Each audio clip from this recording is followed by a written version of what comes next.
Buenas noches, bienvenidos a una nueva edición estelar de Costa Rica Noticias de este lunes 26 de abril. Estamos en vivo a las 7 en punto de la noche. Gracias por informarse con la señal de Canal 13. Soy Ernesto Rivera. Les recuerdo que pueden seguir nuestro contenido de noticias a través de las redes sociales de Facebook y Twitter en las direcciones que aparecen ahora en pantalla. Iniciamos la semana cargados de muchísima información, así que vamos a ver nuestros titulares. Adelante.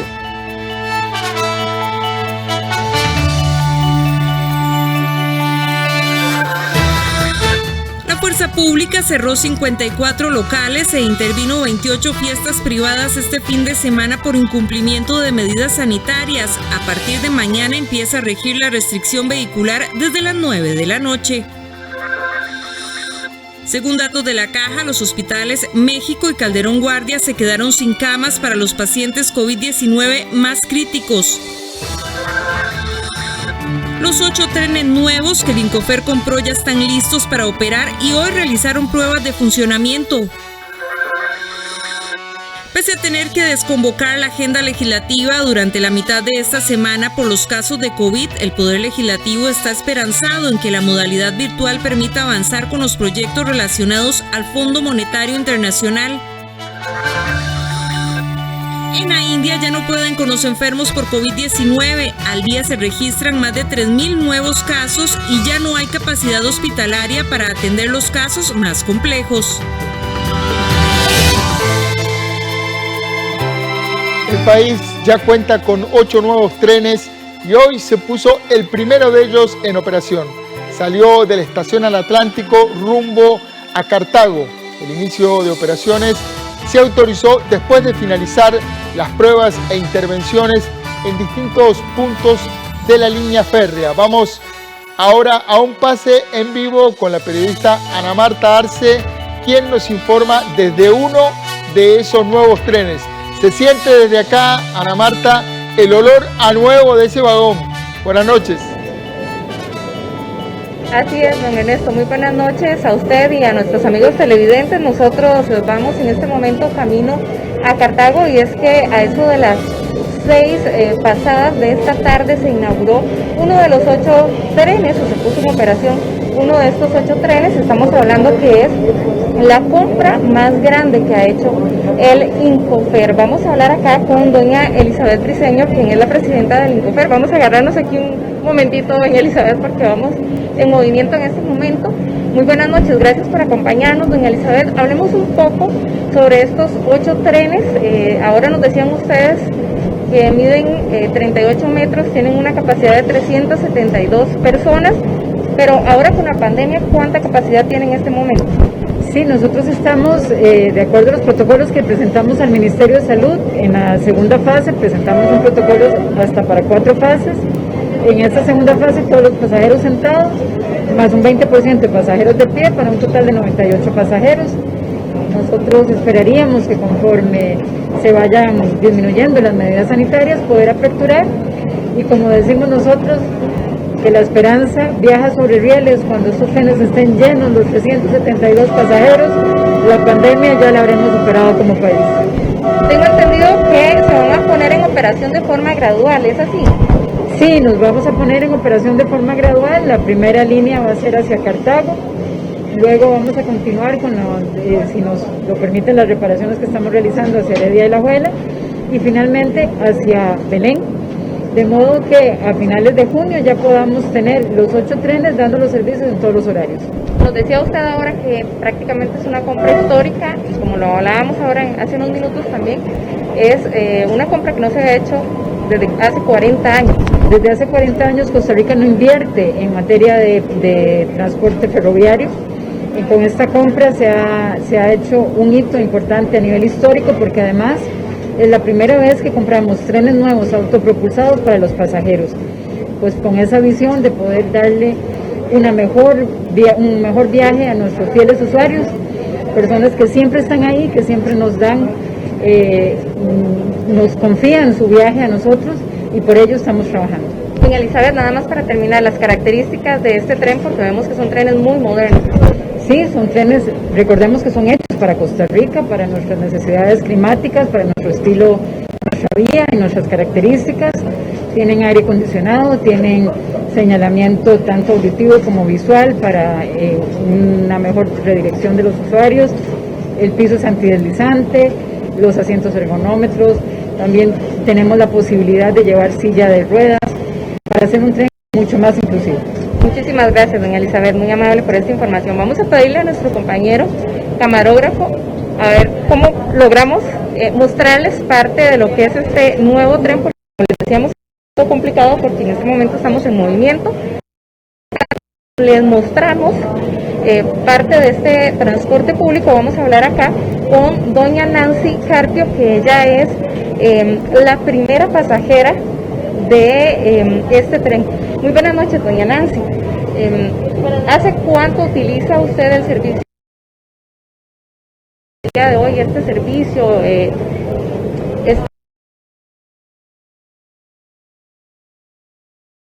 viajando en tren y para mí es lo mejor, más comodidad, es más seguro,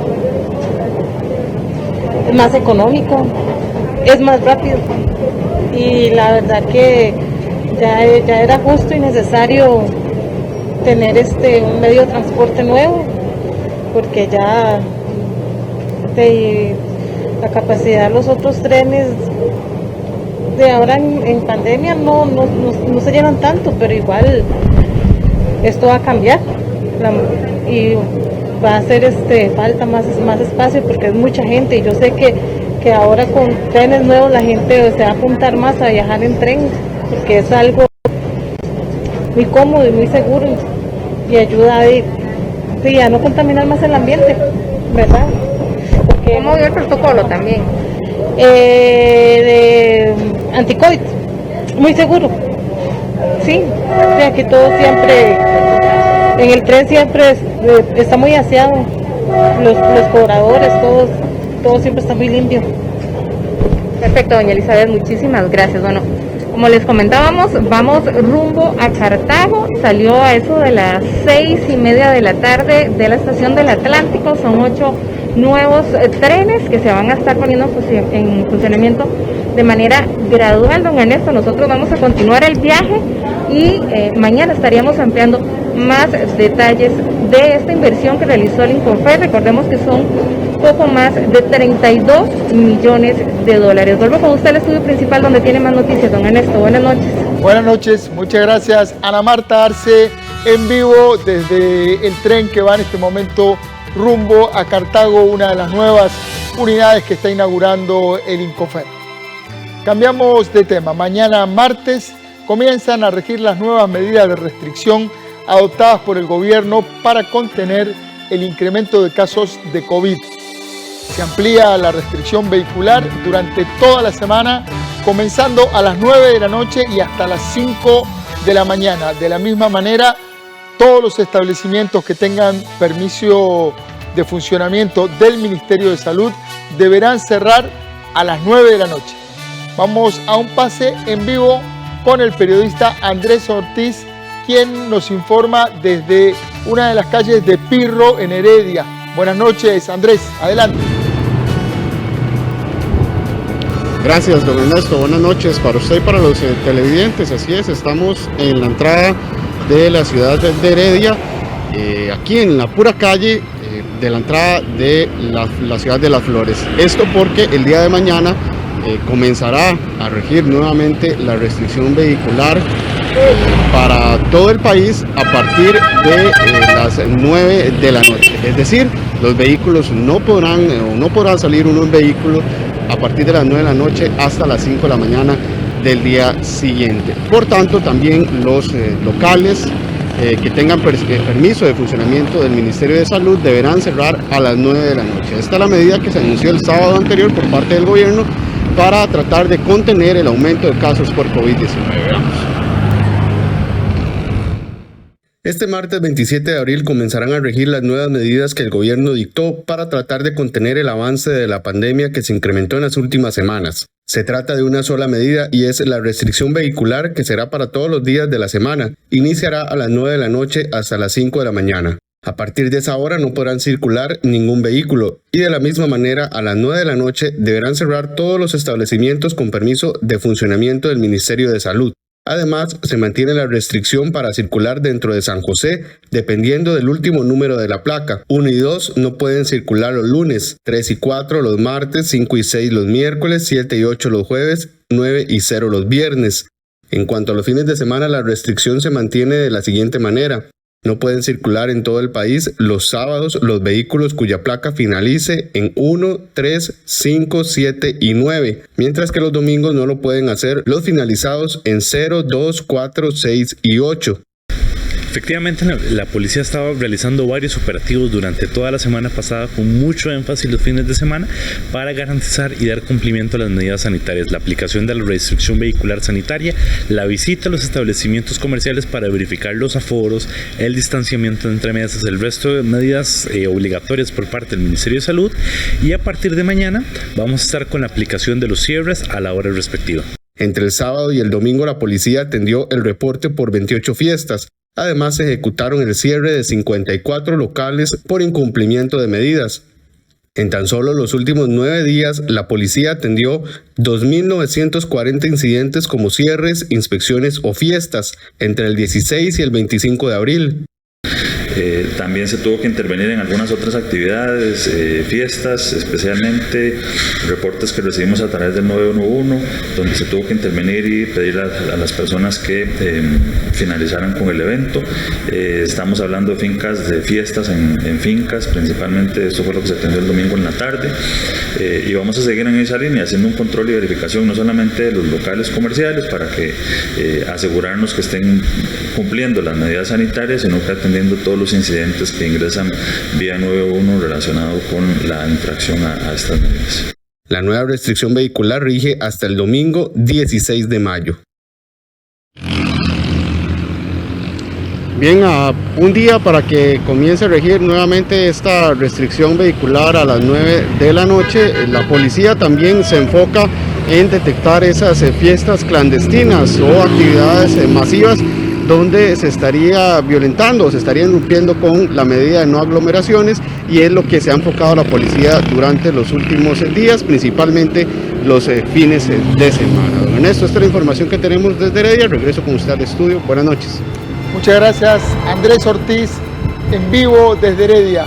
Aprovechamos la ocasión para recordarle que no hay fiesta que valga la pena y que si usted no puede esperar para una fiesta, probablemente luego tenga que esperar para una cama en una unidad de cuidados intensivos. Cuidémonos entre todos. Los adultos mayores que se encuentran encamados y que no puedan trasladarse a uno de los centros de salud para ser inmunizados contra la COVID podrán recibir la vacuna en su casa. La medida aplica para los 13 EVAIS administrados por Copesain. Los adultos mayores que se encuentran encamados y se les dificulte movilizarse al centro de salud podrán ser vacunados contra la COVID-19 directamente en sus casas. Se trata de una medida implementada por Copesain, los encargados de administrar 13 EVAIS del país. La iniciativa se puso en práctica este mes de abril. A la fecha, 84 pacientes encamados ya recibieron la primera vacuna contra el coronavirus y otros 16 se encuentran en lista para los próximos días. Vilma Malespín, directora de enfermería de esa clínica, aseguró que el número varía conforme se van actualizando los datos. Este mes iniciamos la vacunación a los adultos mayores que se encuentran encamados. Esto quiere decir que son aquellos pacientes que por diferentes razones se les imposibilita trasladarse a la clínica.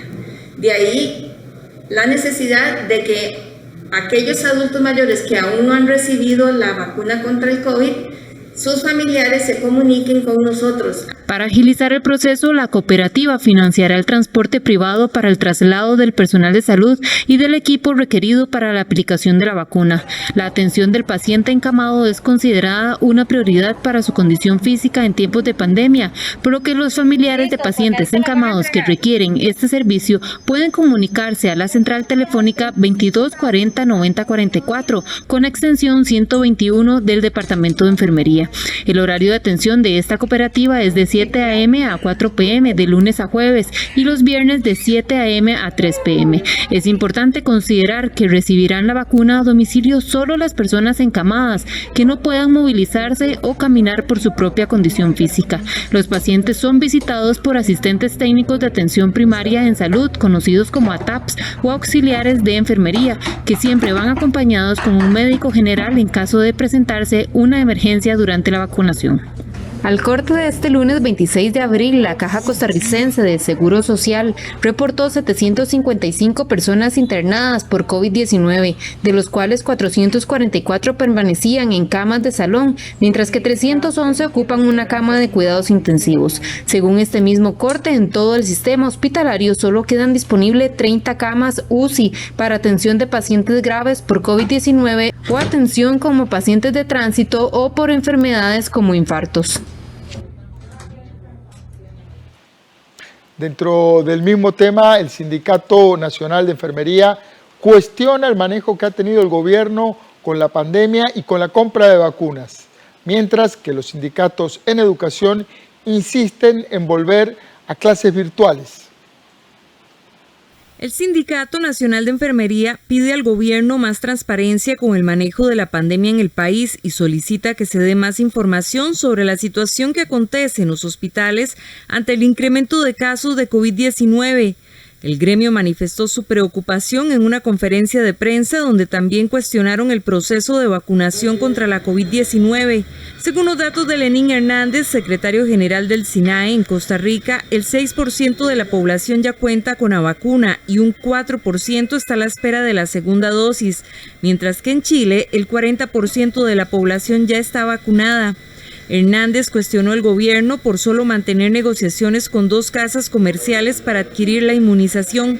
En este momento necesitamos saber en qué condición estamos como país, en lo económico, en lo logístico, para efectos de hacerle frente a esta pandemia. Ustedes ven en las conferencias de prensa, siempre nos dicen, todo está bien, todo está bien, todo está bien, pero la realidad de los centros hospitalarios es otra.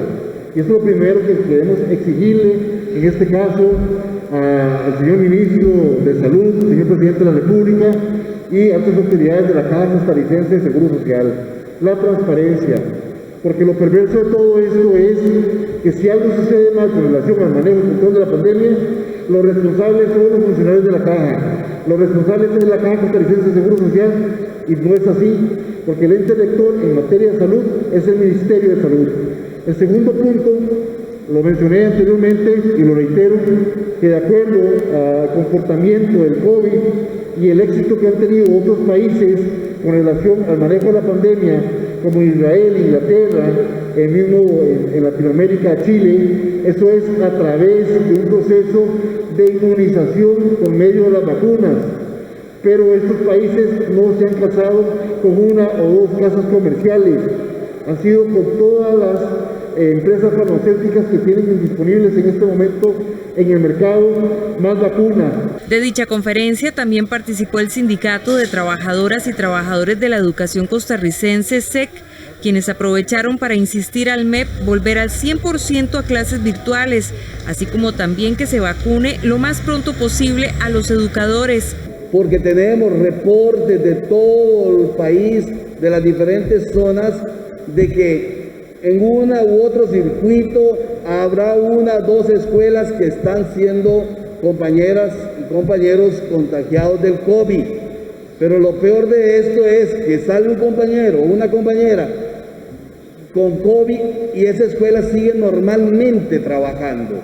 Consideramos que los protocolos no se están llevando como debe de ser. Precisamente esta tarde la ministra de Educación informó que continuarán dando las clases en la modalidad combinada y que se mantienen haciendo grandes esfuerzos para el cumplimiento de todos los protocolos sanitarios. Cerrar los centros educativos otra vez es comprometer el futuro de las personas estudiantes, es afectar permanentemente su desarrollo cognitivo y social, truncar su futuro y dejar de proteger a muchos de ellos que viven en condición vulnerable. Lo han dicho los organismos internacionales. Las interrupciones en el tiempo de instrucción en el aula pueden tener un impacto severo en la capacidad de aprendizaje de un niño, de una niña. La ministra recalcó la importancia de mantener la modalidad combinada ante los casos de estudiantes que no cuentan con conexión de internet ni computadoras en sus hogares. Cruz indicó que son 320,000 personas en esta condición, por lo cual considera fundamental continuar con las clases presenciales tomando todas las medidas necesarias.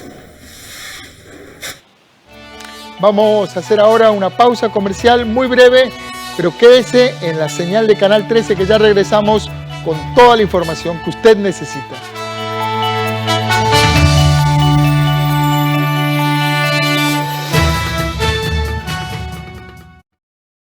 El Banco de Costa Rica le ayuda a organizar su dinero al permitirle programar la carga automática de sus sobres electrónicos en bancobcr.com.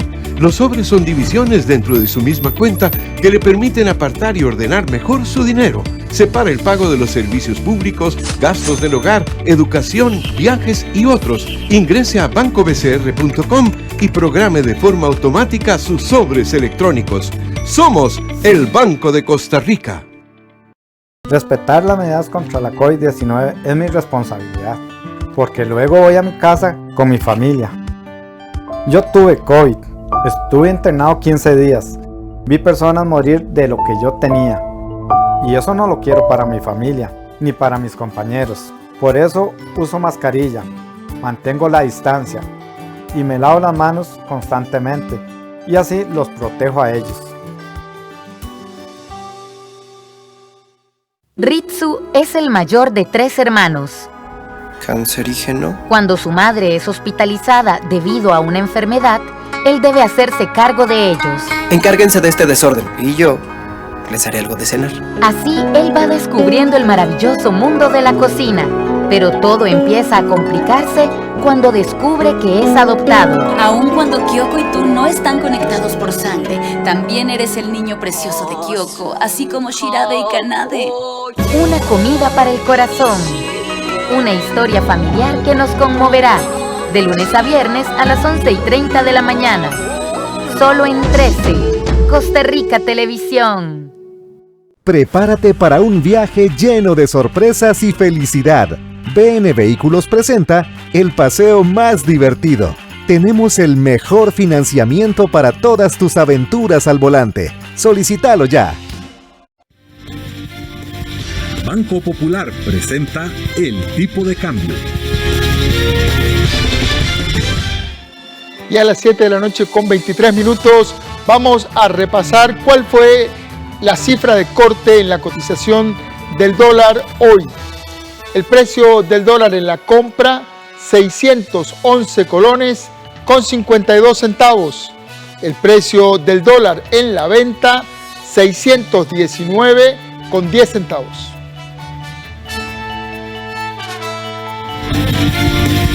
Banco Popular presentó el tipo de cambio. En marzo del 2018, Costa Rica suscribió un acuerdo regional que establece una serie de garantías procesales para temas relacionados al medio ambiente.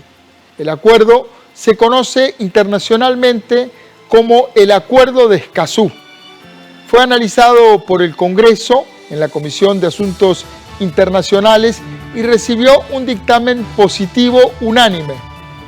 Sin embargo, todavía no ha sido ratificado por el Parlamento y su ratificación atraviesa una oleada de fuerte oposición de parte de varias cámaras empresariales.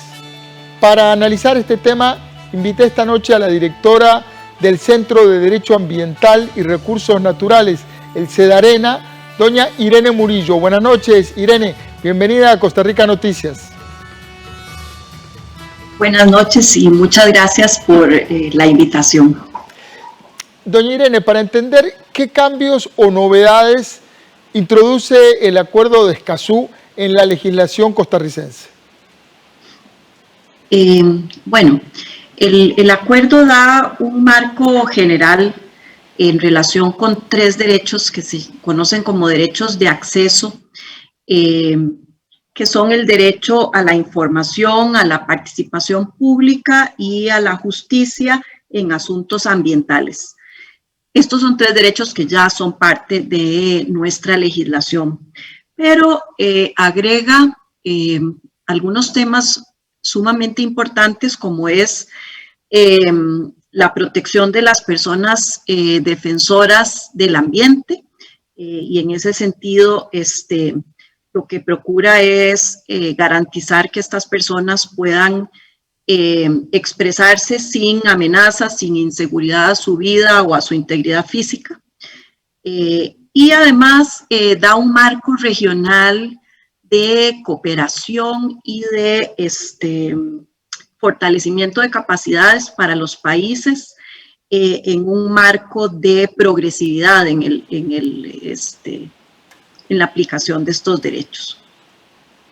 Doña Irene, varios de los países que vinieron a Escazú inicialmente ya ratificaron el acuerdo y está en vigor. ¿En qué países ya se está aplicando el Acuerdo de Escazú que aquí todavía no entra en vigor?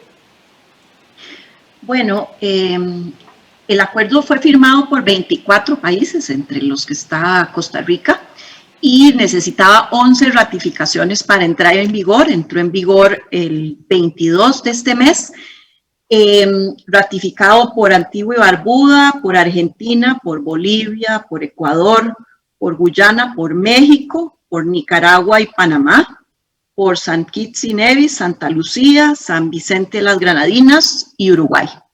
Son 12 las ratificaciones con las que se cuenta ya. En Costa Rica el acuerdo fue aprobado por la Comisión de Asuntos Internacionales, pero no logra avanzar en el plenario. ¿Qué información tiene al respecto? ¿Por qué está trabado?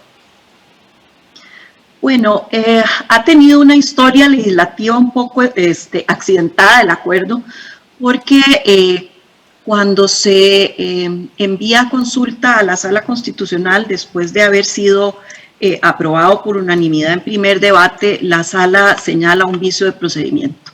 Entonces eso hace que se retrotraiga todo y estamos otra vez como al principio, en la necesidad de pasar por un primer debate nuevamente y para luego seguir con la consulta y posteriormente el segundo debate. Así es que ese es el estado en este momento.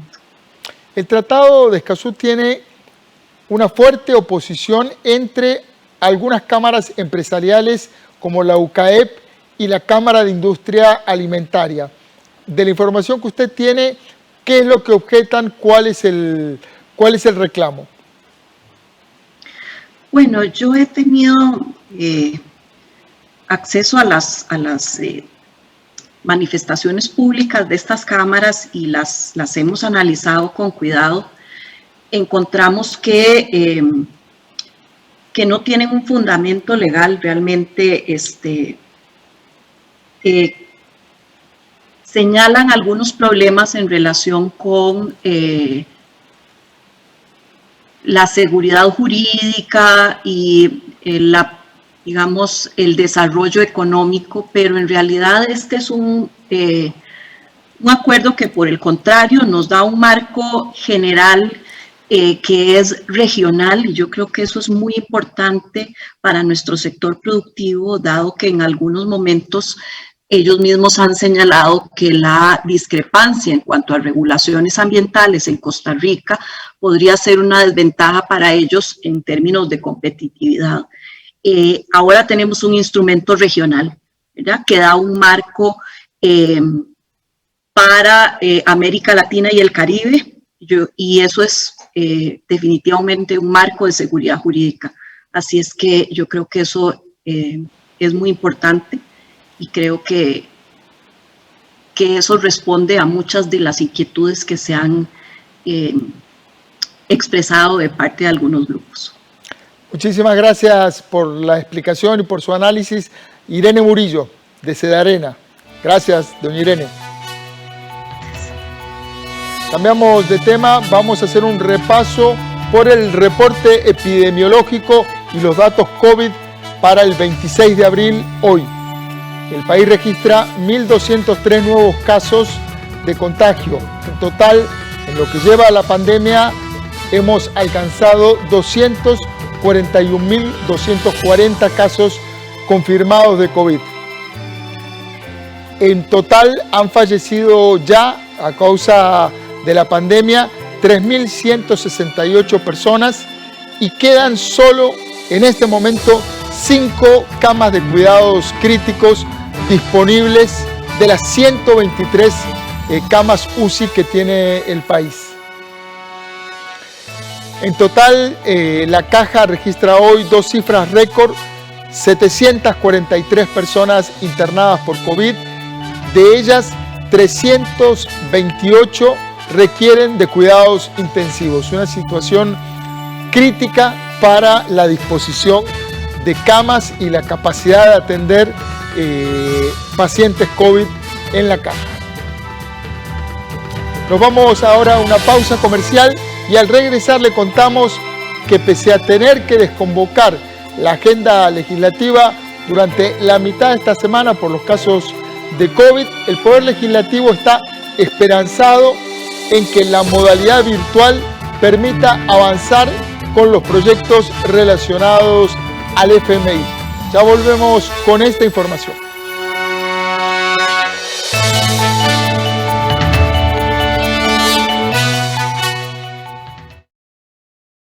El crédito más popular para trabajar y estudiar conectados desde casa. Solicite su crédito y compre el equipo que necesita para el teletrabajo, para remodelaciones, mejoras o ampliaciones para la educación virtual o la compra de mobiliario. Solicítelo hoy mismo. Banco Popular. Respetar las medidas contra la COVID-19 es mi responsabilidad, porque luego voy a mi casa con mi familia. Yo tuve COVID, estuve internado 15 días, vi personas morir de lo que yo tenía. Y eso no lo quiero para mi familia, ni para mis compañeros. Por eso uso mascarilla, mantengo la distancia y me lavo las manos constantemente. Y así los protejo a ellos. Acompaña a tus hijos e hijas en el uso de las tecnologías. Navega con ellos, explica los riesgos, establece horarios y busca espacios de conversación. La tecnología es una aliada. Sé responsable del uso seguro que hagan los niños y niñas. PANI y Gobierno de la República. Pague menos por mes para tener más dinero disponible. El BCR le compra el saldo de sus tarjetas de crédito con una tasa preferencial. Solicite su compra de saldos a través de nuestros canales digitales. Somos el Banco de Costa Rica. 7 de la noche con 32 minutos. El Poder Ejecutivo no oculta su preocupación porque tuvo que deshabilitar la agenda legislativa durante la mitad de esta semana a raíz de la pandemia. Sin embargo, se mantiene la esperanza en que de manera virtual logren acuerdos para avanzar con los proyectos de la agenda relacionada con el Fondo Monetario Internacional, que busca concretar el crédito de 1.750 millones de dólares. Hemos tomado la decisión de desconvocar los proyectos que se encuentran en el orden del día del plenario con el mayor afán de poder contribuir al cuidado de la salud de las personas posteriormente al anuncio del Ministerio de Salud de que se han tenido que emitir órdenes sanitarias para diputados y diputadas. Con estas palabras, el Poder Ejecutivo inhabilitó la agenda legislativa este lunes y dejó claro que por lo menos hasta mediados de esta semana no se estará viendo ningún proyecto en el Congreso. Asimismo, por medio de un comunicado de prensa, el directorio legislativo confirmó esta decisión. Pero, ¿cuál es la razón de cancelar el plenario y algunas de las comisiones legislativas?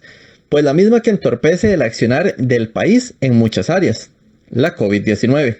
Y es que durante los últimos días más de 7 legisladores han tenido que ser aislados por haber tenido contacto directo con personas positivas al virus y otras por ser ellos mismos quienes han contraído la enfermedad.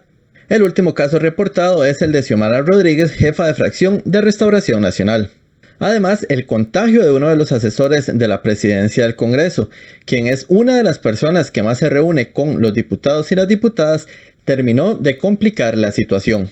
Pese a esto, desde el Ejecutivo están esperanzados en lograr avanzar en los acuerdos de la agenda que tiene relación con el Fondo Monetario Internacional, que busca el empréstito de $1.750 millones. Con la desconvocatoria del plenario, básicamente lo que tenemos es la posibilidad de poder seguir avanzando intensamente esta semana en los proyectos que se encuentran en comisión. Esto incluye la agenda del Fondo Monetario Internacional, así como otros proyectos que son de interés del país, como temas de reactivación económica y otros proyectos que favorezcan también la realidad de las poblaciones y de los territorios. No solo estamos anuentes a seguir colaborando esta semana para que esta agenda pueda traducirse en un avance significativo de los proyectos, sino que también, por supuesto, estaremos atentos a cuando se den las condiciones para poder volver a convocar los proyectos en el plenario y con eso permitir el avance de esta agenda que es de tanta relevancia para poder estabilizar la trayectoria de nuestra deuda y claramente también de lograr mayor reactivación económica. Las sesiones extraordinarias podrían regresar el próximo 29 de abril. Sin embargo, a esta hora todo es incierto, pues el aislamiento de los legisladores podría extenderse por más días si el Ministerio de Salud así lo considera necesario. Siempre en temas legislativos, la fracción del Partido Unidad Social Cristiana se dividió ante la elección de la presidencia del Congreso. Los socialcristianos respaldarán en su mayoría, oiga bien, a la candidata del Partido Liberación Nacional, Silvia Hernández, dándole espalda a la postulante de su misma bancada, María Vita Monge. El Departamento de Comunicación de la fracción legislativa del Partido Unidad Social Cristiana informaba durante este lunes que se había tomado la decisión de apoyar de manera unánime a la diputada liberacionista Silvia Hernández para que se hiciera con la presidencia del Congreso. La fracción Unidad ha decidido no optar por la presidencia del Congreso de la República y en su lugar apoyar a la diputada Silvia Hernández en procura de consensuar una agenda de reactivación económica y de generación de empleo para los costarricenses. Buscaremos ser parte de ese directorio de consenso que tendrá la responsabilidad de sacar adelante a Costa Rica en un momento en el que se requiere de grandes mayorías. Pero minutos después de que se diera el anuncio, se encendió la polémica, pues la legisladora María Vita Monge, quien también aspira a este cargo, indicó que la decisión no la tomaron todos los legisladores socialcristianos y que más bien no hay firmeza en ese acuerdo. Monge además fue sumamente crítica de sus compañeros de bancada. El ala derechista de la fracción del PUS realmente nunca ha sido relevante para la toma de decisiones en la Asamblea Legislativa en esos 3 años y yo creo que Costa Rica lo tiene muy claro. Yo no participé de la votación de esos 5 diputados presentes, por lo cual de hecho debo decir que ni siquiera hay firmeza en ese acuerdo. Y mis aspiraciones siguen siendo las mismas: aportar una agenda que genere empleo, respete derechos humanos, que no esté impuesta por intereses políticos. Propuse mi nombre creyendo en que es lo mejor para este país.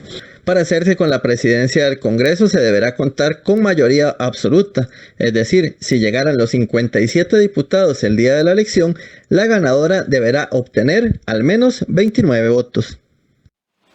Siempre en el campo legislativo, el brote de la COVID-19 mantiene en vilo la elección del directorio del Congreso este próximo 1 de mayo. A pesar de esto, la candidata del Partido de Liberación Nacional, Silvia Hernández, se mantiene como la favorita para conseguir la presidencia del Congreso. La candidata del Partido de Liberación Nacional, Silvia Hernández, busca presidir el futuro directorio legislativo. Por esta razón sigue trabajando en lograr acuerdos y conseguir los votos necesarios para ocupar este cargo. Esto pese a que durante estos primeros días de la semana los diputados no asisten a la Asamblea Legislativa por el brote de COVID-19 que se ha presentado en este lugar.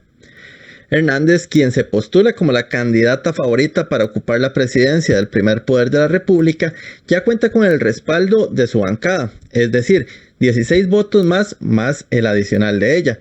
Además tiene 14 votos adicionales entre Restauración Nacional y los diputados independientes denominados como Nueva República. Junto a ellos, 5 legisladores socialcristianos respaldan a la diputada y otros legisladores como Zoila Rosa Bolio y Dragos Dolanescu han dado su apoyo a la verde y blanca. En medio de la peor pandemia mundial y en el último año legislativo, conformar un directorio para la Asamblea Legislativa no es un tema menor. Y por ello, mi objetivo ha sido abrazar a todas las fuerzas políticas, dialogar con todas las fuerzas políticas. Todas y todos cuentan. Y ese va a seguir siendo mi objetivo hasta el último momento de esta elección. Agradezco enormemente la voluntad de que muchas fracciones y fuerzas políticas se estén manifestando a favor de lo que yo llamo una gobernanza, el poder darle respuesta a la ciudadanía costarricense en medio de la complicada situación que estamos viviendo. Lo que no está claro aún es a quién apoyarán los 10 diputados y diputadas del partido Acción Ciudadana. Estamos escuchando a las 2 candidatas. Yo celebro que tengamos 2 mujeres optando por esta posición y además pues la posición del partido ha sido, y de la fracción en particular, ha sido buscar las rutas para construir, para poder seguir avanzando en una ruta de acuerdos país, entendiendo el peso de la circunstancia. En este momento estamos más concentrados en pensar la agenda, en tratar de construir alrededor de eso que en pensar en los nombres o en una conformación del directorio. Para nosotros la prioridad es mantener las condiciones que permitan al país hacerle frente y evitar un escenario caótico en términos fiscales. Actualmente, Hernández y la legisladora del Partido Unidad Social Cristiana, María Vita Monge, son las únicas que han mostrado interés por hacerse del puesto. Actualmente, la sesión solemne del 1 de mayo se mantiene en firme. Sin embargo, el brote de COVID-19 en el Congreso podría hacer que varíe esta situación.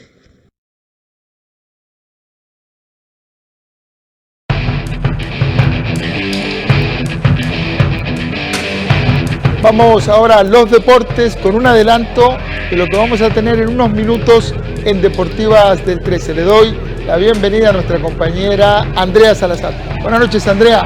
Incertidumbre es la palabra que sigue en todos los ámbitos y también en el deporte. ¿Qué tal? ¿Cómo está, don Ernesto? Y también a ustedes que nos siguen aquí en Costa Rica Noticias, como usted bien lo dice, en el descenso del campeonato de la primera división, pues todavía las cosas están un poco complicadas, como de decir, no, el descendido definitivamente va a ser o lo único que tenemos seguro en ese momento es que Sporting tiene que jugar esa liguilla del descenso, porque fue el equipo que terminó pues condenado en el torneo anterior. En este momento Guadalupe es el equipo que está en el fondo de la tabla con 20 puntos, pero Sporting está a solo 3 puntos en el 8º lugar, esperando que termine el partido ahorita que se está jugando entre San Carlos. Todo el mundo con la calculadora en la mano. Así, definitivamente, y así también están el puesto número 3 y número 4 para la clasificación. Ahorita los únicos que tienen las cosas seguras son Alajuelense y Santos de Guapiles, pero de ahí el resto todo podría cambiar en la próxima fecha, todo podría dar una vuelta completamente diferente, así que vamos a tener que esperar hasta la última fecha. Va a estar emocionante por lo menos. Emoción no es lo que no falta. Exactamente. Aquí lo que hay, y es una sensación que atraviesa todo el espectro informativo, incluyendo los deportes, es la incertidumbre. Correcto. Estamos todo el tiempo preguntándonos qué va a pasar en adelante. Así es, bueno, algo positivo que podemos sacar es que esta vez la COVID-19 no ha parado tantos partidos como lo hizo en el torneo anterior. También vamos a hablar de muchos otros detalles que tenemos, don Ernesto. Hoy se dio la noticia que Kevin Rivera lamentablemente no va a poder estar en el Giro Italia debido a que en meses anteriores estuvo contagiado de COVID-19 y pues todavía está arrastrando algunas secuelas de la enfermedad que no lo han dejado estar al 100%, así que es una mala noticia para el ciclismo nacional, pero bueno, esperemos que sí lo pueda estar el próximo año. De todo esto vamos a hablar 8:30 de la noche en Deportivas del 13. Así es. Andrea Salazar, muchas gracias. Buenas noches. Buenas noches. Cambiamos de tema. La Fiscalía pidió que Albino Vargas, secretario general de la ANEP, enfrente un juicio por el presunto delito de instigación pública debido a unas manifestaciones que realizó en el año 2019 en contra de la Ley de Finanzas Públicas. Al parecer, Albino Vargas hizo un llamado a cerrar fronteras y calles como medida de protesta. Este lunes en los tribunales de justicia en San José, la Fiscalía Adjunta del Primer Circuito Judicial presentó la acusación formal en contra del secretario general de ANEP, Albino Vargas, por el presunto delito de instigación pública y solicitaron que se eleve a juicio la causa. La denuncia fue planteada en su momento por el Movimiento Ciudadano CR debido a los acontecimientos generados el 9 de septiembre del 2019, en el momento en el que se manifestaban en contra de la Ley de Fortalecimiento de las Finanzas Públicas. De acuerdo con la denuncia, entre algunas de las acciones, Albino promovió que se cerrara la Ruta 32, Ruta 27, Ochomogo y Las Fronteras. La forma en que lo dijo, que para que no nos ninguneen, vamos a cerrar aquí y allá, todo eso es precisamente lo que constituye el delito del artículo 280 del Código Penal, que es el tema sobre la violación a la tranquilidad pública. Ya lo que queda muy claro es que esa instigación pública lo que significa es llamar, asusar, insistir a las masas para que vayan a cometer hechos delictivos. Por esta razón es que este lunes se realizó la audiencia preliminar y ahora la jueza deberá resolver si se lleva a juicio al sindicalista. Cercenarle a una persona el derecho de manifestarse, de expresar su opinión, de amordazarlo, simplemente porque en un recinto privado emite unas ideas de carácter general, no me parece que sea propio de un sistema de derecho democrático, y mucho menos aplicarle un derecho penal en el sentido represivo, cuando realmente lo que hace es ejercer un derecho constitucional y un derecho que establecen las normas internacionales de emitir su libre pensamiento. No se ha determinado aquí una persona que haya sido instigada por este señor y que haya cometido un hecho delictivo y que haya sido detenida y que haya dicho es que yo lo hice porque a mí me mandó don Albino. Eso es absolutamente irrisorio, y en tal circunstancia creemos que lo sano, lo prudente sería que este señor salga absolutamente bien parado de esta situación. Albino Vargas rechazó que hayan instigado para que las personas cometieran acciones en contra de la Constitución política y aseguró que se trata de un juicio político en su contra. La parte acusadora dice que mis acciones, mis decires ponen en peligro la tranquilidad pública, que yo cometo un delito cada vez que uno habla de la movilización social. Nos echaron los muertos de todo lo que pasó en el 2018, de lo cual somos responsables, por supuesto, pero las huelgas del 2018 eran con marco legal, no eran en ilegalidad. Por su parte, la abogada Gloria Navas rechazó que se trate de un juicio político como lo plantea el sindicalista. La resolución será notificada a las partes en los próximos días. Nos vamos ahora a una pausa y al volver venimos con las noticias internacionales. En la India tienen serios problemas para atender a los enfermos de COVID-19.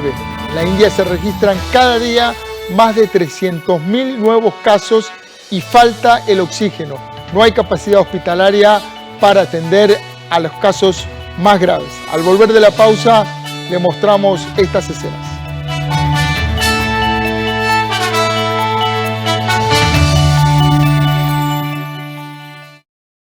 Con la tecnología podemos estar cerca de amigos y familia. Úsala para aprender y mejorar. No compartas imágenes con contenido violento, sexual o de burla que afecte a otra persona.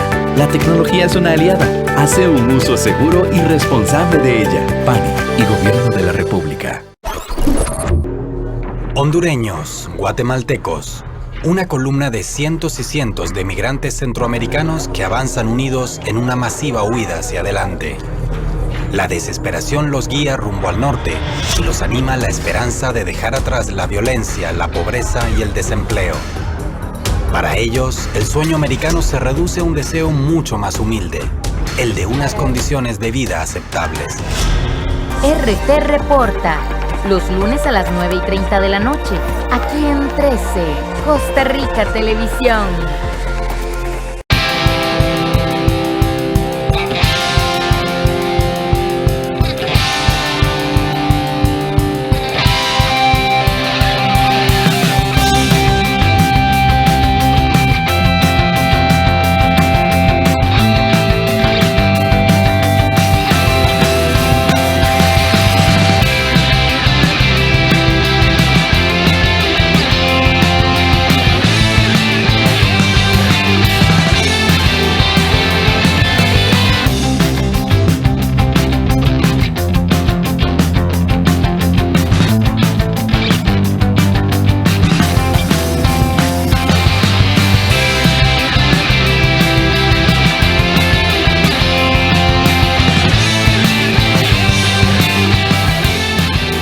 trabajamos para usted.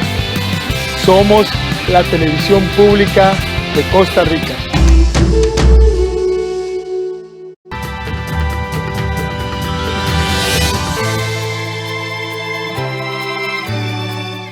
En el mundo, escenas angustiosas de desesperación y dolor en la India ante el desborde de los hospitales de pacientes con COVID-19. La India vive una explosión de contagios con más de 300.000 casos cada día. Escenas angustiosas de desesperación y dolor en la India ante el desborde de los hospitales de pacientes con COVID-19. El país vive una explosión de contagios registrando hasta más de 300.000 casos en un día. Las autoridades indias alertan que los ha superado la situación.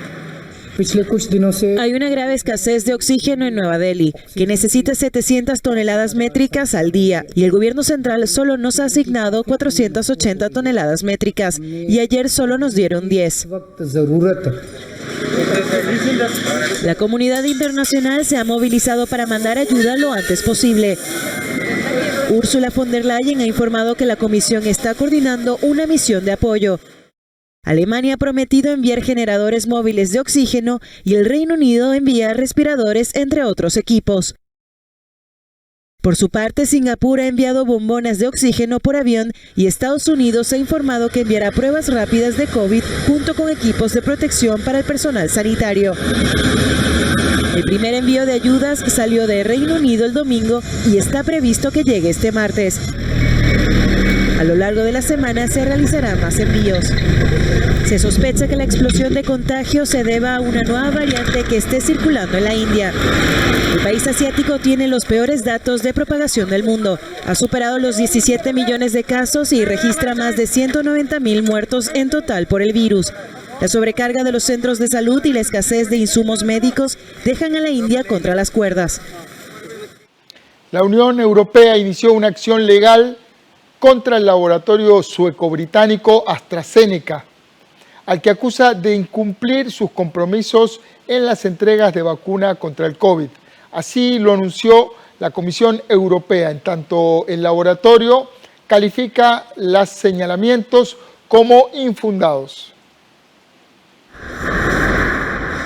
Acciones legales contra AstraZeneca. La Unión Europea resolvió llevar a la justicia al laboratorio sueco-británico por incumplimiento de sus compromisos de entrega de vacunas contra el coronavirus. No se han respetado los términos del contrato o algunos de los términos del contrato, y la empresa no ha estado en posición de aplicar una estrategia confiable para asegurar la entrega oportuna de las dosis. Lo que nos importa en este caso es garantizar la entrega rápida de un número suficiente de dosis a las que tienen derecho los ciudadanos europeos y que se nos prometieron en base al contrato. Durante el primer trimestre, AstraZeneca entregó 30 de los 120 millones de dosis acordadas con el bloque. En el segundo trimestre espera entregar 70 de los 180 millones previstos inicialmente. El grupo farmacéutico dijo que respetó plenamente su contrato con Bruselas y afirmó que esperaba tener la oportunidad de resolver esta disputa lo antes posible. Además, informó que está en camino de entregar 50 millones de dosis para finales de abril, de acuerdo con el plan previsto por el laboratorio. En bicicleta, a caballo o a pie, centenares de cubanos salieron a las calles para protestar contra el embargo internacional al cual culpan de tener a la isla sumida en una profunda crisis. Manifestaciones contra el embargo en Cuba. Miles de personas salieron a las calles de Santa Clara y Las Tunas el domingo para pedir el fin de las sanciones estadounidenses, en una caravana de bicicletas, motos, automóviles y jinetes a caballo.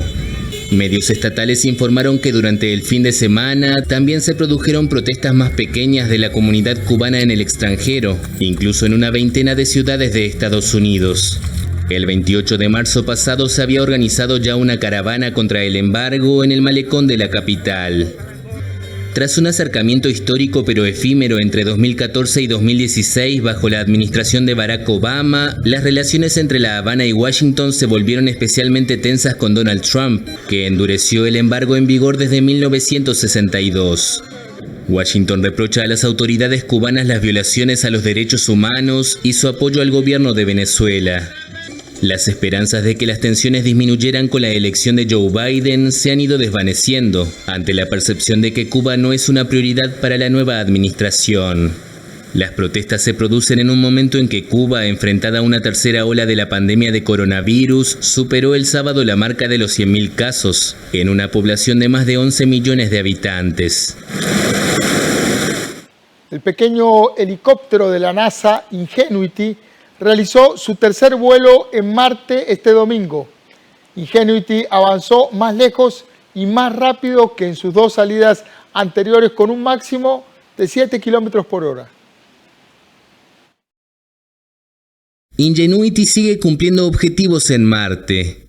El pequeño helicóptero de la NASA realizó el fin de semana su tercer vuelo en el planeta rojo, avanzando más lejos y más rápido que en sus dos salidas anteriores. Después de un primer vuelo estacionario y un segundo casi inmovilizado, la máquina viajó esta vez 50 metros, alcanzando una velocidad de 7 kilómetros por hora. Las filmaciones corresponden al rover Perseverance, que fue el encargado de llevarlo a Marte. La bajísima densidad del aire marciano, equivalente al 1% del de la atmósfera terrestre, obligó a los equipos de la NASA a diseñar un helicóptero ultraligero, cuyas aspas giran mucho más rápido que las de una máquina estándar para despegarlo del suelo. Se espera que las siguientes operaciones sean cada vez más difíciles y lleven al ingenio al límite.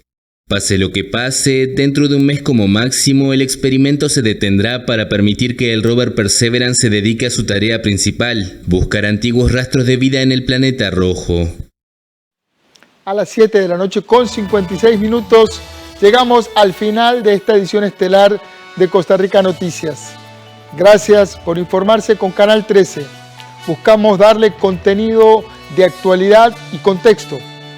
En unos minutos voy a conversar con el microbiólogo y doctor en ciencias naturales, Fernando García. Vamos a hablar sobre por qué ocurren las pandemias y cuál es el riesgo de que enfrentemos pronto otra pandemia como la del COVID. No se vaya de la señal de Canal 13, que ya regreso con esta entrevista de fondo.